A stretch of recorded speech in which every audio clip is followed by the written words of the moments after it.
can give you some great information, and I'm going to let them kind of do their thing, but I'm going to feed them some questions to kind of guide things here. And then this is usually this subject where we have a lot of questions, so I'm going to leave time for questions at the end. Yeah, that's cool. And again, Ken and I've only met in the last couple of years here, and mostly on the internet, but we've connected. I've known Eric since he was knee-high to a grasshopper. Still am. Yeah. Seeing a trend here, Joe. Yeah. And Jake, I've known for a couple of years. I actually met him through a music conference. Yep. And we've done a lot of business together. His band's opened a bunch of my email nights. I've gone up and played some of his festivals. It's been a really cool connection that we've made. And his band, Roderick, is playing here at the V Spot, so make sure you guys check them out this weekend too. So, all right, so let's start this out. We're just gonna dive right into it if that's okay with you guys. I hate asking people to say what they do because it's just well, let's give a little bit. So Jake is a promoter in like the Jersey, New York general area. Yeah. Eric is a promoter in the Northeast PA area. His band has been getting a lot of traction, and they're doing shows kind of all over, so you can kind of speak to that. Yep. Ken owns an all-age music venue in the area. 21 and up music venue in the area. And he also handles a lot of the talent relations there, which I think is super important. And is doing really cool stuff. So let's start out with when a band with no prior relationship sends you a booking inquiry, what are the first three things you look for? Or actually, since we have three panelists, what is the thing that you look for to determine if they're a good fit for what you're doing? The music.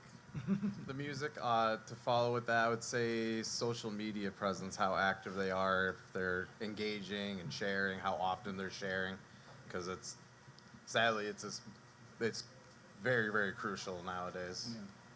I agree with that.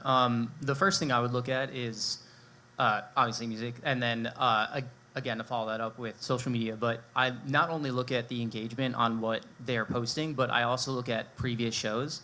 And if they were effectively, and I mean, there's really effective ways to promote shows, and if they are doing, putting in the work to promote these shows, because that's anybody who books a show is kind of like, if you don't know the artist, you're kind of taking a chance on them, and you want to know that they're going to put in the work to help promote this show that you're giving them the chance for, and that's probably the first thing I look for is, previous shows and what they've done to try to promote that. I'm going to hunt down our mutuals on social media. I'm going to talk to people that I know or have reason to believe have a direct relationship. You can grind out numbers, but you can't fake building relationships and caring about your craft and what you do in the scene. And for what we do, that's very, very important.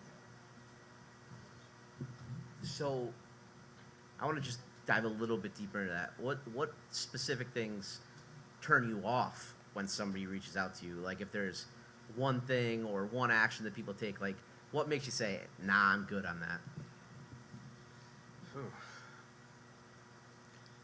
Thankfully, I haven't had any of those interactions, but following in just like the lack of engagement on prior shows, not seeing like they're putting the extra effort, because it's almost like a handshake agreement. Like, yes, we're going to take you. We expect you to try to get, even if you're from further away, find some way to package it to get people there.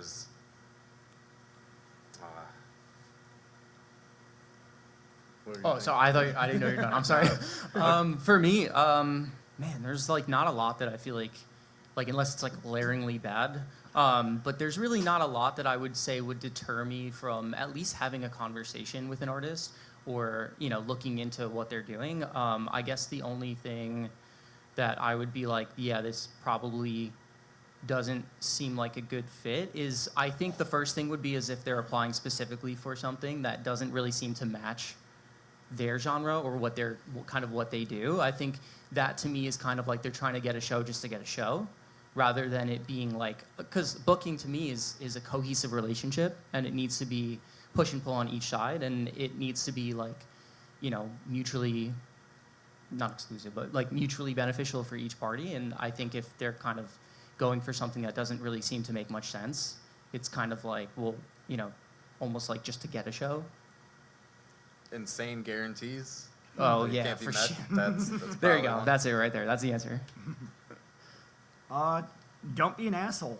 Before you even start building out your brand, basic internet hygiene. If you are publicly being an asshole, that's going to be a full dead stop right there. Yeah, or like negative comments on their page. And, yeah, like, yeah. Yeah, I think that's a huge one. Yeah. Like if you, you guys know what being an asshole is. Yeah. Please explain. Yeah, and we all know. Separate panel. Yeah, exactly. Yeah. We can talk about that one off stage, but How to not be an asshole 101. We'll be yes, here tomorrow. exactly. It's a tough. You would be surprised how many people would benefit from that, right? But Yeah. so somebody gets their foot in the door with you guys. You work with them. They're on a show. How do they get rebooked? Like, what makes you say, "Oh, I want to have them back," or "I want to work with them long term"? Seeing the initiative, seeing them go above and beyond, doing a good performance, audiating with the audience as well. You hear people outside saying, "Oh my God, Desolation from Philly they were incredible at that show." You know, it's a good indication. Like, well, that I should bring them back. I definitely agree with that. No, yeah, I definitely agree with that. I think like I put a lot of stock into like vibes of people. You know, are they friendly? Are they easy to work with? That's a huge thing. Like I'm not really so much of a numbers guy because ultimately every band starts somewhere. And, you know, I just want to see that you tried is really the most important thing. And if I can see that you actively tried and, you know, we can have a conversation on how, like, maybe to optimize that to do better. But if I see that you tried, to me, I'm willing to book anybody in the right situation if you're willing to put in the work. Because we're putting in the work as promoters to try to get the show to do well, too. Being on time. Facts.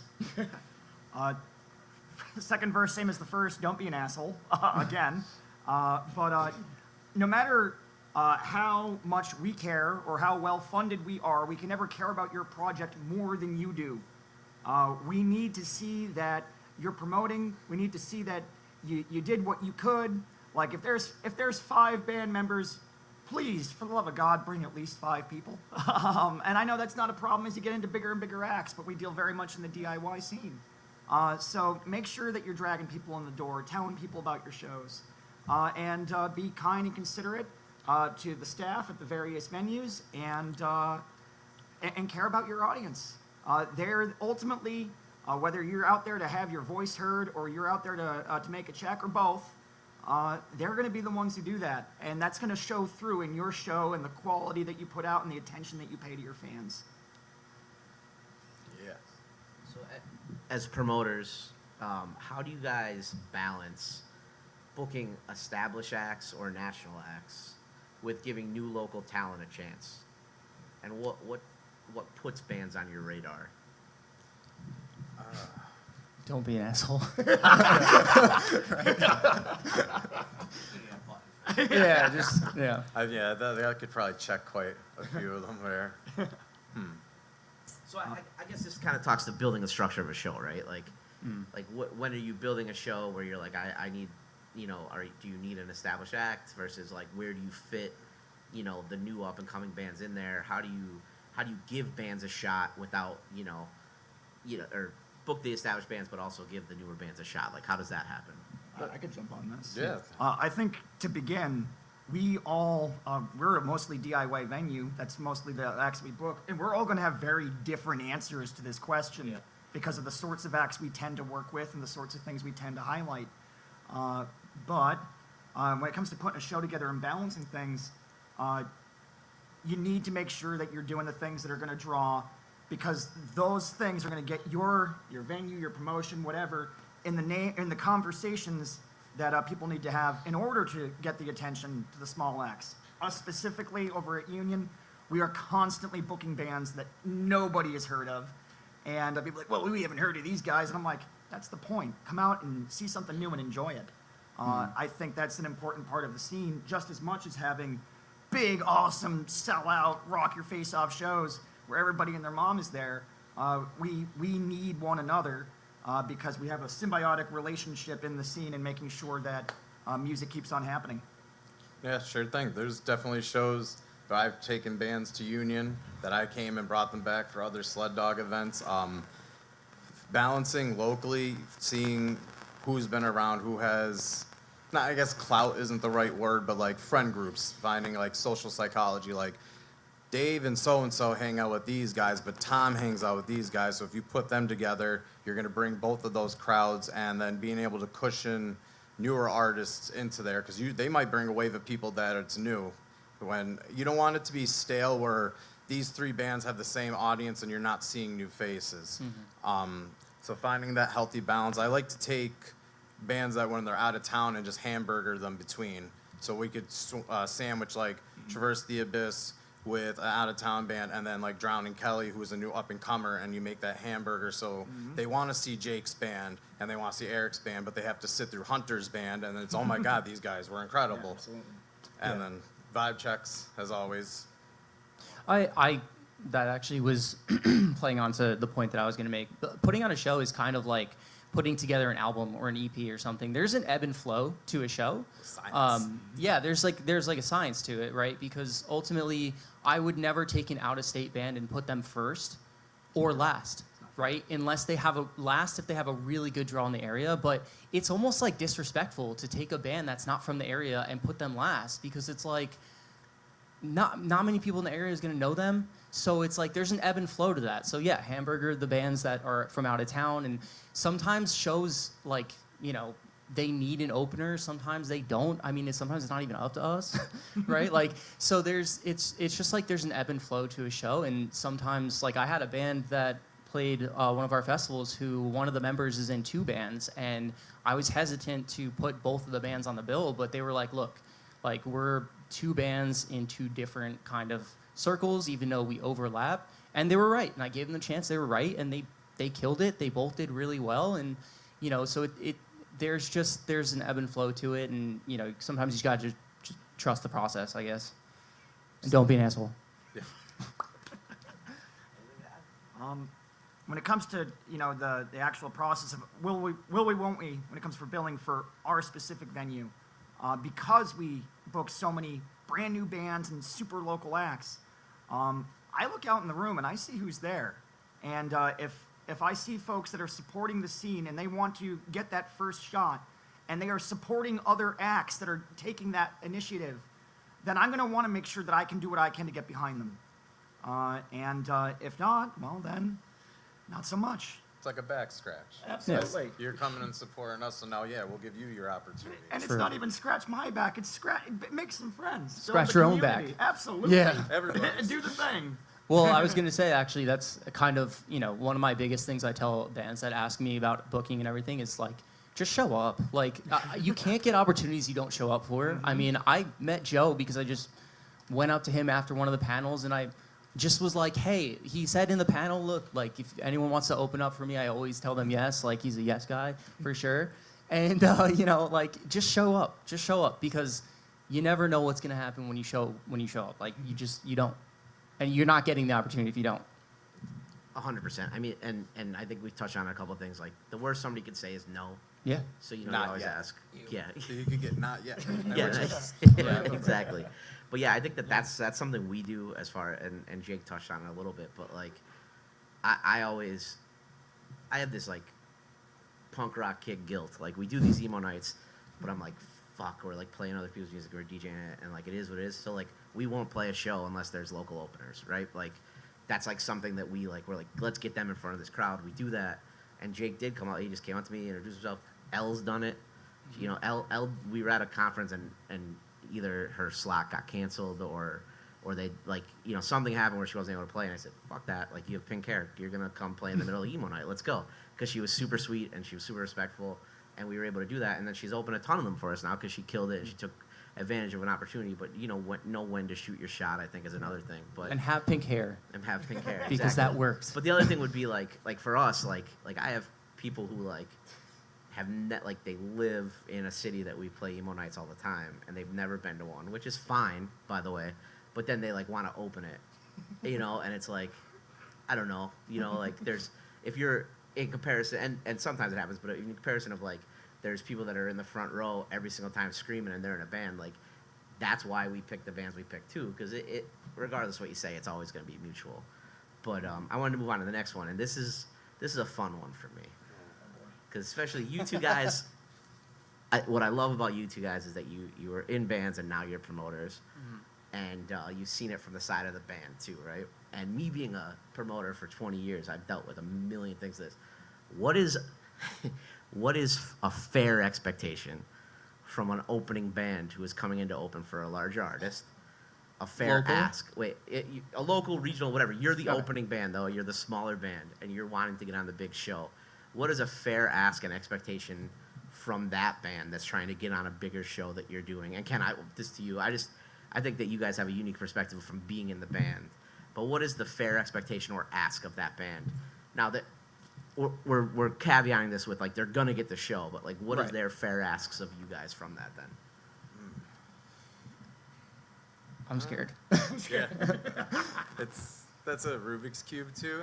Yeah, It for goes sure. several different ways. And it varies band to band as well too. So like, it could be It's a brand new, unestablished band that you're giving a shot on a national show. Fair ask of the band.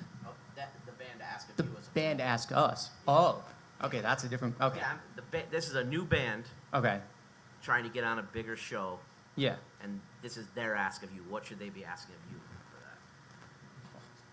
what could I help out to work the show?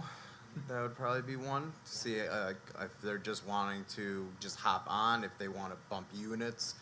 If you're talking units and tickets, then what the compensation would be back. Scaling to like who the larger artists would be. I would say saturation too, how many locals are on the bill, because you have larger locals, they could pump more units as well, funneling. So like I said, that's another science project too, so it's tough. I guess it depends on the scale and the nature of the event as well. If it's a larger festival, like I mentioned too, how many locals are in it? Is it like some of the stuff we would do with like Tom Taylor back in the day, where outside it was 12 locals and inside there was 10 national bands. Like for in a sense with that, to be open and be humbled, you're not, in a sense as a new band too, I wouldn't be expecting like a blow up payday too. Like, you know, you have to, there's still at the end of the day bills that got to be paid, so you're going to get percentage off what you would be working with. Definitely requirement would have to be to draw. You have to try to, even as a new band, you could still talk to your cousins, your coworkers, you're bugging like as your friends online, going through the different groups that you have. So I feel like that is some etiquette that would be required for a new band on a larger show. Like if we were taking somebody at Reverb, you know, that would be anticipated. Like you're gonna have to move units, because just bringing people to the V spot is awesome, but if you can't sell tickets for a larger name, like they're pretty much giving you the initiative, you know. So yeah, I'm just rolling, because there's a million different avenues that this could go. Do you have any? Yeah. You kind of said something that I think I would like to kind of go further into is I think as a promoter and a musician and an artist, I try to think of everything I do from both sides of the equation. You know, I always think like, well, how would I feel in this situation if I was presenting this situation to myself as an artist? Would I be pissed off? And I think a very fair ask from a brand new artist would be, right, from us to ask them to bring anybody that they know and try to promote the show. But I think a fair ask from the artist perspective would be, look, like, you know, I know that in my day, I've played a ton of shows that I didn't get paid for. I think a fair ask of the band would be, you know, if I can bring X, not like a limited number, but for every person I bring, can I get a small cut of each ticket? Like, as a promoter and an artist, I think it's only fair that artists get paid for what they do. And I think it's a very fair ask to be like, look, if you're going to take a chance on me, is it possible that I can get at least a little something from this for the efforts that I'm putting in? I think that that's a very fair ask of a new band who's just starting out.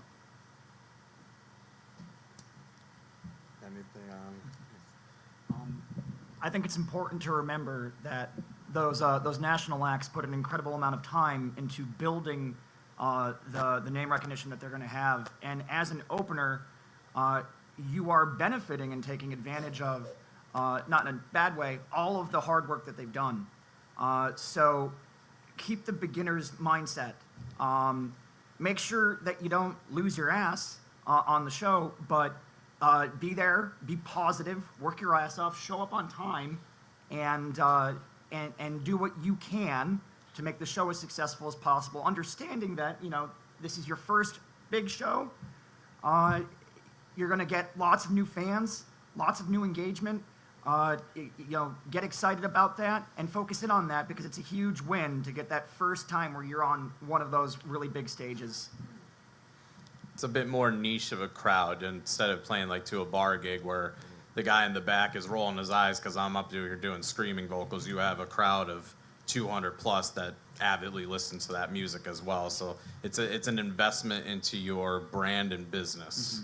So that's we're gonna get controversial for a minute here, guys. Oh God. And I love this. I had to go. Thanks, Joe. Yeah. I love this because I was a full-time promoter for a long time. I owned a music venue, done shows at national levels, but I don't anymore. So nobody can get directly mad at me for this question. Oh no. Right? Great. So selling tickets to play a show. And this is why I love Eric. And Jake as well. I've just never had to work with you in a capacity where you had to. Opinions on selling tickets in an ethical way. And I want to really reiterate this when I say this. There is a humongous, in my opinion, right? Everybody has their opinions. There is such a humongous difference when you're at an actual professional level of selling tickets to play a show and getting paid a percentage of the tickets you sell, and the term that everybody throws around of pay to play. Right? Yeah, that does. I would advocate to never pay to play unless you're like opening for Motley Crue or something like that. And even then, it's not worth it because you're playing a show or two unless you're getting like a tour, buy-ons. That's stuff that labels are doing for you, right? Don't pay to play, but selling a ticket is not pay to play. I'll go on the record for that forever. Yeah. So thoughts on that, and if you guys, from your experience, especially like you guys kill it with that, right? And I've always respected the way you do it, and I'm sure you guys do too. I've just never made you sell tickets for me, so it's good. You want to start? But yeah, next emo night. Can you kind of elaborate on that, how it can be beneficial? Oh yeah, like one is buying on. That is you taking $2,000 and going, thanks, Joe, and you go, yep, you have 20 minutes at 5 o'clock. Have fun. Versus him giving me 100 units at $20, and then I gotta go, okay, I gotta get Mark to the show, I gotta get Squid to the show. Each band member has at least a girlfriend, significant other. Do they have a friend? Do they have someone else that could piggyback? And you spiderweb off of that, because again, these national acts, they're not coming to play because it's just for fun. Like, that is a lot of times their jobs, and there's bills beyond what you are seeing. You know, the venue has to pay for their staffing, for their sound, for the lights. You never know any other ridiculous tour accommodations. So essentially, when you're pushing units, they're giving you something to sell. Like, you have a larger name, whether it's Seether or Falling in Reverse or whoever it is. You have a larger name that you could sell. Oh, remember so-and-so from back in the day? Yeah, we're opening for them. And you could pitch that. Well, you're going to get the percentage back. So don't think of it as like, you're just losing money, because you're going to, if you, so there's shows, we show up, we sell all our tickets, we're paid $200 right from the get-go from the promoter, and people are like, yeah, but you had to give him $2,000 or whatever, and it's like, no, I sold all my units. I didn't have to pay $1 out of my pocket, and then I just played to over 1,000 people, and we made $4,000 in merch.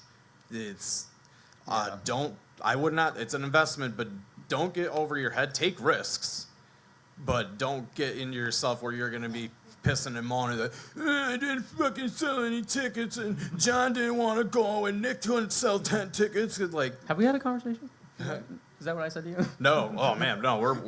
I'm a avid guy about tickets, because they're giving you something to sell versus like buying in would be like Blue Ridge going, yep, you got a spot at 11:30 a.m. and it's $2,400. Pay up, and you have no return on your investment. You're you'll play to people. You could sell merch. You're gonna sell merch. You're gonna make your money, but you're still looking at that number and trying to hit that versus like, we did the show at Lorna Shore and we sold 150 tickets, bang, and it was like, we got money right from the promoter from doing our job, because essentially, again, it's the handshake agreement. Like, you're coming onto our event, you need to be marketing this. Like, again, bringing people to the V spot is fine, but this is where you expand your business and your brand, and how can you market and get people to an actual concert venue. It's easy. Everyone loves to gloat about bringing people to their local places, but when you start playing out of the area, you'll see, like, yep, John, Joe, and Jimmy don't want to go, and blah, blah, blah, and how, like, versus the easiness of, like, let's go grab a beer up the road and watch the bands, versus, Ken, we're going to go 6 hours to Virginia tonight, and then we're driving home. Which one's the easier sell? So then you got to figure out a way to be able to pitch and sell units for those. Utilize social media. It's the best, worst thing. We all have to pay thousands of dollars for iPhones just to scroll on Facebook. Use that. Everyone is avidly marketing and showing and sharing what they're doing. Just take notes. I've never been scared of tickets. Like, the first time you might do it, there might be a sense where you got to buy in. But again, think of that as an investment. Okay, so the promoter wanted us to sell 50 tickets. We sold 35. We had to eat 15, whatever. But then we sold X amount of dollars in merch, because there was how many people that we just played for that, again, are not into country music. They might be into your exact genre. You know, you're filtering right into that bloodstream. So treat it as an investment. Don't get in over your head, but take risks, because they'll fucking pay off as long as it pays off. I agree with that. I also want to add, like, look, there's this stigma of booking agents against artists. We're on the same team here, right? Like, we both want the same thing, right? No artist, I don't want to play a show and play to nobody, right? We put a lot of work into our live show. We put a lot of work into our lights, into our fog machines, anything, right? Like, as an artist, I want people at my shows. As a booking agent, we want people at the shows. We have the same goal here. It doesn't need to be, like, we are on the same page, right? And that's kind of ultimately what it is. And for me, tickets are, as an artist, tickets are a challenge, and a fun challenge, because ultimately the payoff for me is not even monetarily. It's a room full of people singing our songs. And, like, you know, as a promoter, I want to see the show do well for everybody on that bill. Not just you, not just for me, like, not going into debt, whatever it is. We want that show to do well, because we all love doing this. We all love music. We all want the show to do well for every artist on that bill. So it's not just about one person or one act. It's a collective thing. There is a show of bands playing, and we are all in this together. We should be in this together. It should not be a promoter against artist or whatever. There should be, like, we're all on the same team, right? Like, it's pretty much just a handshake extension. Like, hey, we're gonna help you expand your fan base, but we need to make sure that you're gonna be bringing people, because still at the end of the day, other bills got to get paid. Right. And, don't do pay to play, though. I fully agree with that. Unless you really see a value in that, which it's still scarce, like, I wouldn't just go hacking off with that. Yeah, I agree. There's no escape from skin in the game. You are going to have to eventually work really, really, really hard, and there's a very strong chance it's going to be the whole damn time. And the first time you have an opportunity where, you know, you're able to sell, think about it as an opportunity.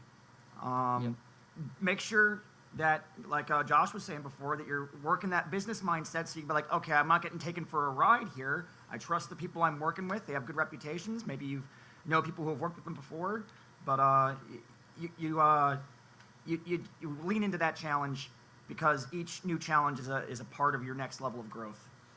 Like, another thing, a lot of promoters will start you with like 50 tickets, and if there's 5 people in your band, you could divide that up to like 10 tickets a person, which usually there's a best friend or a significant other, so you could already knock one down. Social media, again, take 2 right off the top. Yep, these are going to be a giveaway. Comment on our Instagram thing. Like, so in that approach, it's not, how are we selling all these 50 tickets? I'm like, I got like 6 of these people already lined up. Write things down. Like, people that you meet at shows, even guy in button-up shirt with green, that, you know, like, write down, so that way next time we're playing in Easton, you could go, oh, I'll contact Al, I'll contact this person. Yeah, I could shoot and dial back to your Facebook messages. Like, again, social media is like the best, worst thing that we have. Because you could go back to your Instagram messages and check and be like, oh, so-and-so bought tickets last time we were down at Reverb. Yeah, I'll send them a message now. Like, even with the Traverse page, right now, we have a show next Friday down at Reverb, and I'm doing the same thing. You could grab 2 free tickets this Thursday on our giveaway. Like, there's always, mesh that artistic brain and business. Also, sorry, last thing, but like Josh was just up here last panel, and he was talking about getting creative with business and not to turn off your creative mind. I mean, look, as promoters, I'm not going to get mad if someone's like, oh, I came up with this idea to try to get more tickets sold, and do my part. I partnered up with this business who's going to promote the show. I'm not going to be like, well, I didn't tell you could tell that business to promote the show. Like, get creative with it. Like, you can partner up with a local business that's like a record shop who's like willing to promote shows. And I mean, get creative with it. It's not weird to try to be creative with your endeavors with selling things, and especially like, yeah, I mean, there's so many things that you can do, and if you have questions from an artist perspective, I would love to share. Maybe after the panel, if you want to ask me, I have a lot of things that we've done to be able to achieve these goals. I mean, we did 200 to Wellmont this past year. Like, there's ways to get there, and I'm not saying I could teach you how to sell 200 tickets right now, but there's things to build, and I can definitely help you if you want to talk to me after, I guess. Make it fun, too. We've been doing, for the sled dog, we've been doing scavenger hunts. Well, I'll take a picture outside Union Vapors and be like, yep, 2 tickets here, first person to go and buy something and name drop us. Just make it fun for your fans. Make it an experience. Treat as yourself. View yourself in that fan. What are larger bands doing that are getting you to spend money? And utilize some of those. Write the best ones down. Like Josh said, I went to this place, and this place. These are my favorite things about them, and then mesh them into your brand. Mm-hmm. So I this has been my bit of advice for tickets for bands forever, right? Does anybody have a moral objection to handing somebody a flyer about their show? No. Right? Now, what if you could hand somebody a flyer to your show, but instead, they're pretty much guaranteed to come to that show? And how you achieve that is by handing them a ticket, which is basically a flyer, and then there's an exchange of money, and now they're invested in coming to that show. You're still promoting handing people flyers versus, you have a lot less people take them, but you're just promoting yourself and your show. Mm-hmm. And like we said, pay to play is different than selling tickets, and that's just kind of always been my mantra around that. And it will be forever the age-old disagreement of promoter versus band. That's been going on since the 80s. It'll go on forever, and it's just something to really think about if you have that. And also, not every opportunity is a good opportunity. Yeah. True. Yeah. And every opportunity is not a good opportunity for you, right? Yeah. If you are a heavy metal band and somebody asks you to open for All Time Low and sell 1,000 tickets, like that's a pop punk band, it's not going to make sense, right? Like, yeah, you're getting in front of a bunch of people, but they're probably going to hate you. Yeah. So it can do damage too, right? Like, you have to know yourself, your audience, and your market. Follow your gut feeling. Exactly. Yeah. If it doesn't make you tingly and butterfly, it might not be good. Versus the one comes in that it's like, oh man, this could actually be something really good. 100%. Right. So I think there's going to be some questions after this, but I wanted to, one last question, and it could be like a couple words or real short.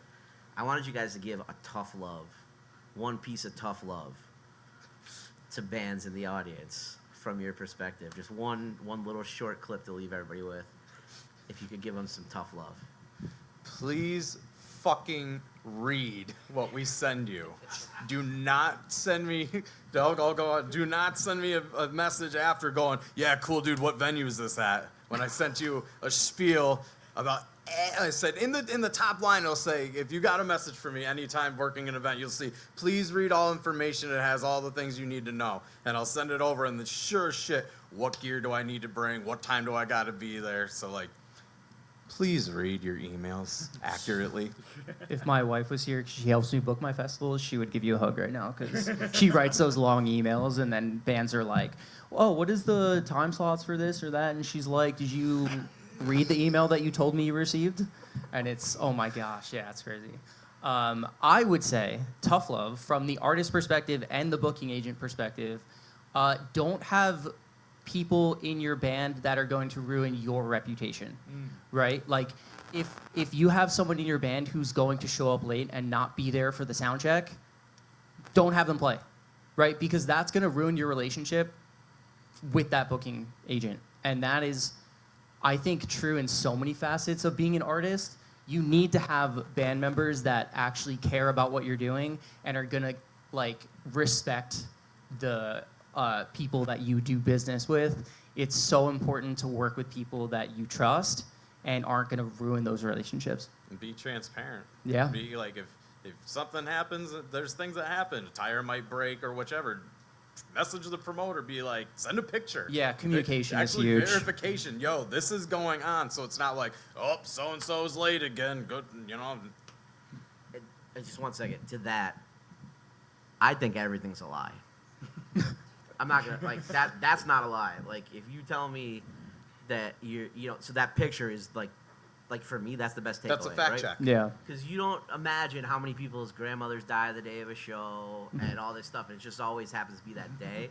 An hour Especially before. An hour before. Yeah. So like, that's a great idea. That's my biggest takeaway of the whole conference so far. Is send a picture of the flat tire. We don't Yeah. fuck it. I now ask for picture proof. Thanks to Eric. Yeah, we don't pay for iPhones just to scroll on fucking Facebook. You utilize the technology that is at your disposal in your pockets. Tough love, a platform is a privilege. Yeah, we have our rights and our freedoms, but when it comes to time for a show, so many people work together to make that happen and to make it successful. So you earn your place in that room by working your ass off on your music, by promoting, by thinking out of the box, by not giving up, and by being decent. And it is a privilege. It's not something you're guaranteed. So if you've been grinding and you feel like it's just not catching, I feel like I should be bigger, why aren't we there yet? Give it time and keep on working. If that's what you really, really care about, that's what's going to come out in the end. Yeah. Revision, change the formula. Take a step back, see what's working, what's not, how to cut and dissect. Be adaptive to change. Like how TikTok over the past 5 years just switched the whole Changed everything. everything. Now your basic Facebook profile could be monetized, and now Facebook it's a social network, but now it's almost just a business tool, flat out. All right, guys. So does anybody have any questions? I want to open it up. Squid, go ahead.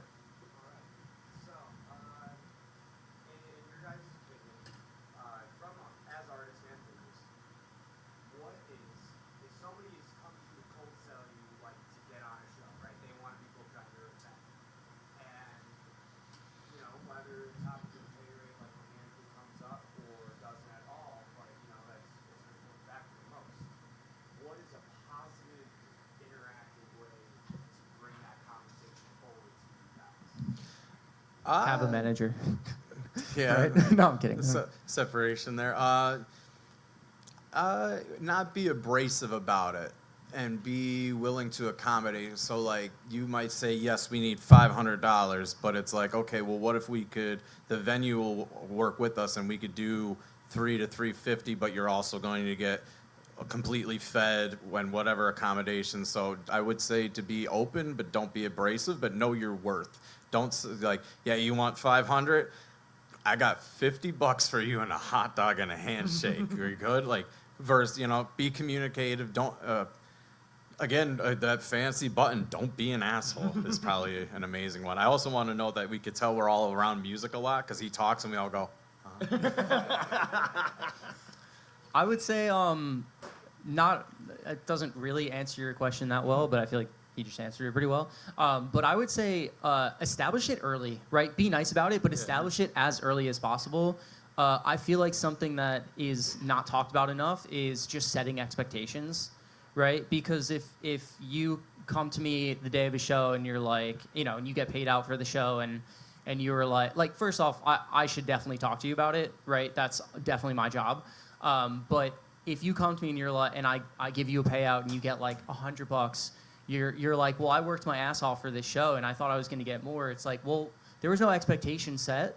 And the earlier you set it, the earlier that we have time. If it's not a good fit for whatever reason, we have time to find a different artist, and that's okay, right? Like, if it's not for you, that's okay. But we'd rather know that early, right? As early as possible. Yeah, it avoids the very awkward, like, what do you mean this is all that I'm getting paid? Because also at the same point, as promoter, that person only might be doing a sliver of the pie versus other areas need to still get paid that are housing more chunks, sounding and lights, etc. Like, that's some stuff that goes beyond people's eyes that's still an integral part of the event, and it's crucial to be paid. And understand that it's a normal part of the conversation. Right. When you're Yeah. talking to a promoter, you're talking to a venue, you're trying to get booked, that is business. Goodness. And frankly, it's usually the first thing I'll try to ask somebody. It's like, do you have a guarantee? And then when I'm doing my research, I'm going to be way more intentional if you do. I'm like, okay, making sure that this show is going to, get its money's worth out of you as a performer. Be open to the fact that you might get pushed back on. We might have like another value proposition, just like you said a while ago. Kind of as a stunt, we tried to see if we can get Insane Clown Posse to play the shop because they were all over the damn place. It was a super long shot, but I'm like, look, guys, there's no way in hell I can pay Insane Clown Posse, but I have a lot of friends and a lot of event organizers, and I'm pretty sure that we can pull a bunch of shit together to make some really cool stuff happen. Are you okay with that? And that kind of conversation about, maybe we can't get you this, but we can do this. Maybe we can do this, but we can't do this. It's natural. It's business. It's nothing to be, you shouldn't be ashamed to ask, hey, are we getting paid? To understand how that pay structure is going to work. Frankly, you wouldn't, if you wouldn't work your 9 to 5, if your boss was like, hey, come in. It's like, well, what's the pay? It's like, you would not do that job. Yeah, and I as a agree with musician, that. if you're out there playing for money and you're trying to grind it out as a professional musician, you should not be walking into rooms where you don't understand what the expectation is, and advocating for yourself and trying to understand what their side of things is too. Like Ken said, we'll check up. You hit us with a guarantee. We're going to do our research and make sure, like, okay, this guy from New York wants $1,000, but the last time they were down here, they didn't draw more than 5 or 10 people. I'm not gonna, So be open and squishy with that too. I would also just lastly put out there, like I said, always looking from the artist perspective too. If you talk to a booking agent about money and it kind of seems like a bad situation or like kind of turned off by that, I would go as far as to say, like, maybe this isn't going to be a good opportunity anyway, and maybe you don't want to do business with them, because if they're coming off and it seems like they're pissed off about you asking about money, it's like, I don't think they're going to take care of you, honestly. Yeah, you'll probably end up, another will be having to get paid Yep. for at the end of the night, which means your end of the cut ended up getting Yeah. cut. Yeah. Trust your gut. Again, so many things in life. Trust your Yeah. belly feeling on it. Don't be an asshole, but also don't work with assholes. Yeah. Right? And another good bit of advice is, like, know where you're asking to play and what you're getting paid for, right? So, like, Yeah. a bar gig is different than a VFW hall or a rental or somewhere that doesn't have another stream of revenue, right? So you can go to a bar. This is my advice if you want to get into a bar. Like, walk into that bar, ask for an off night, and offer to play for 100% of the door. That puts it completely on you. This is how I tell people to get into anywhere, and this is how we did everything with Emo Night. Is we go to the bar and say, "I'll come in here and I don't want you to guarantee me a dime. It's 100% on me. If I put 1,000 people in the room, we get 1,000 people worth of the pay. If we put 5 people in the room, that's on us. We failed. We get that. But it's a night where you're not counting on anything. Blah blah blah. And you bring it in. If you pack it, you're gonna get booked whenever you want until you don't. But I think that's a good gateway into anything, because they're concerned about exterior revenue. So they want you to bring people in to then sell alcohol, because that's what their job is, right? So if you ask for that, I think it gives you more leverage then, and then keep a Excel spreadsheet of that you can then reference and show to people, right? Like we have a full open book. I have a document. I send it to venues, say, you want to book us, and just get it in writing so you don't get screwed at the end of the night. Absolutely. Yeah. Next question. We have time for one more. Yeah.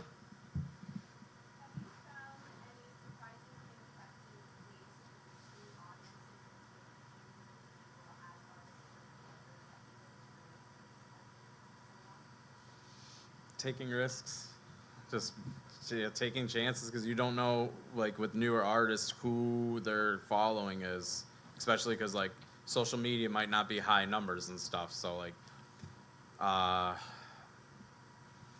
yeah, I would say just taking risks, looking out for the little guy, because sometimes they could bring in a massive wave of things. Again, following, just seeing what other favorite artists or other bands are doing, and monkey see, monkey do your way with a lot of things. Like I hate when people just directly copy paste. It's like add some of your own flair to some things. In-person stuff, like Joe said, even going out to the bars in person. There's an internet connection's cool, but there's still nothing like a handshake and hey, how Absolutely. are you? You know, that could seal the deals.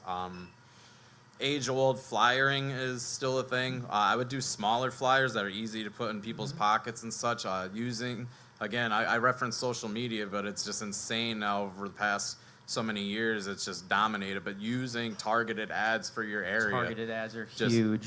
Metalcore, Scranton, 20-mile radius or whatever. Utilizing those, looking in your analytics and seeing what works. Like I haven't really found too many like surprisingly new ones. I just got surprised by taking chances on people and seeing what they've done. I have one that I didn't think was. I mean, it kind of just happened.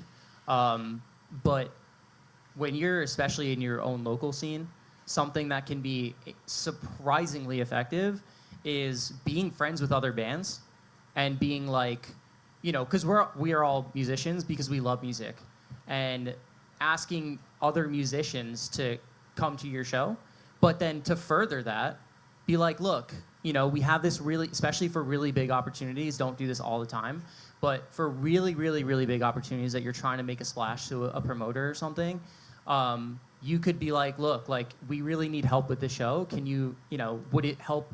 It would help us a lot if you could try to get some of your friends or your fans to come out, and we will gracefully and very humbly do the same for you when you have a next opportunity. I've had many times where I've seen other bands do that, but I've also done that too with bands that I'm really close with in my local scene. I've had a band sell almost like 25 tickets once for us. I mean, it's have good friendships, because we do better as a community. We do better together. So that to me was the most surprising, is when another band sold almost 25 tickets for us. And then we happily did the same for them, right? And that's how we all grow together. Combine your tribe. Yeah. We're all human. Even like the promoter to talent buyer with artists conversation about money. It's like they're still human. It's not like you're arguing with ChatGPT. Like, Right. They'll could have some compromise with you. Yeah, but just to like put a little cap on that, when they ask you if they do, do it, please, because then you're gonna ruin a relationship if you don't do the favor back for them. But you know what I've learned is it never hurts to ask, right? Again, be there, show up. It never hurts to ask. The worst you can get is no. But I think something like really strong about that is just the sense of community. We're all in this together. I think in terms of surprise, the thing that might surprise you is how difficult it can be in terms of the work that you got to put in, how consistently you have to show up, particularly if you're talking about social media or just any kind of having an audience. You have to be constantly working at that and maintaining that if you want to see that grow. And over time, if you aren't putting in the legwork and being disciplined, you're going to actually watch yourself shrink a little bit, you know? So it might be a surprise to say, oh, wow, it really does take a lot of, you know, making sure that my branding is good, that my messaging is good, that I'm getting it out to the right people, that I'm being consistent, that I'm, you know, posting at the right times, tagging the right people, yada, yada, yada, yada. It's an awful lot like work. It is a lot of work, yeah. It is work. Yeah. It is. Yeah. It's, And frankly, the musicians that I know that are successful are some of the hardest working people that I know. I think that hard work really does go a long way. So, you know, be good on your instruments, be good with your music, but be prepared to just really, really bust your ass. Because I think the folks that are able to do that are the folks that grind it out and make it to the top. Yeah. If you could eat a shit sandwich and go back for more, you're in good hands. I think like there's such a power to just add a little bit more to that, to social media. And I think something that a lot of artists don't realize is most of us aren't harnessing the power of social media to the way that we can. And I'm not even talking about sponsored ads. I'm saying if you do put out a sponsored ad and you ask a question of would you come to the show, you better be on there responding and be social. It's in the name, social media. Be social, because that's how you get more people to come to your shows. They get to know you and they want to support you. It's one thing to love music. It's another thing to love another person and like what they're doing and get a good vibe check on them. Be social on your social media. That is the #1 tool I think I could ever give to any artist.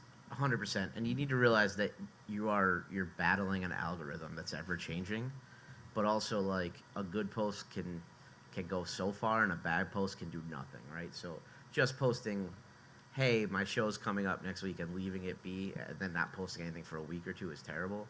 So like a little hack is, I mean, I hate even saying this out loud, but memes are the biggest thing that you guys can do, and it sucks. But like, here's the thing: is if you post something and it gets 10,000 likes, the algorithm's naturally feeding that out there, right? The algorithm determines your next post's reach by your previous post's reach. So like, I'm just giving you the inside baseball right now. If you look at our emo night page every day, Joe is so good at this. every day Take at this noon, advice. we post a meme. They get about 6,000 likes, like bi-weekly, right? Those memes that we post, and we just use 3 very easy hashtags: emo, pop, punk, emo night. That works for us, right? You're gonna have to research what's right for you. But because that's 6,000, when we post an emo night post, like promoting a show, is going to translate to about 600 people are going to see it, right? Because it's not going to be as engaging. People aren't going to laugh at it. They're not going to laugh. But if I didn't do that, we average like 200 to 300, and that's on a 10,000 follower account. You know what I mean? So we have the followers out there, but just the way the algorithm works now, you have to really play the game, unfortunately. And now I'm not saying post like a meme that has nothing to do with you. You have to research it. And Branding. Yeah, exactly. Like we're posting emo memes, right? So doing that, your stories are so much more important. Video, like you're just feeding an algorithm, and there's a million videos out there they can watch. But that's my big thing: is know the last thing you did affects the next thing you do. We could probably spend an hour just going off about social media. We need a whiteboard. Yeah, there is a social media panel tomorrow. Charlie, it's always sunny. I was just thinking that. That is a hack. If I was like a 22-year-old kid that was trying to make an account, You're right not now- 22? Nah, I've been 22 for a long time. I ain't 21 But no more. if I was like a younger person trying to make an account that I wanted to make money off of, I would spend 6 months and just run a meme account and build it up so high, and then just switch like in the realm of whatever I'm trying to sell and get all those followers and do that. And if you're wondering like, oh, what does that look like? That's Fuck Jerry, like one of the biggest branding companies in the world right now was just a meme account, and now they're like the most sought after marketing company in the world because they built those accounts. So something to think about. And we're all going to hang out for a little bit here, so any other questions we can ask as soon as we get off stage. But thank you all for coming out. Let's have a great night of music. We'll be back here for panels again tomorrow. Let's give it up for our panelists. Thank you guys so much.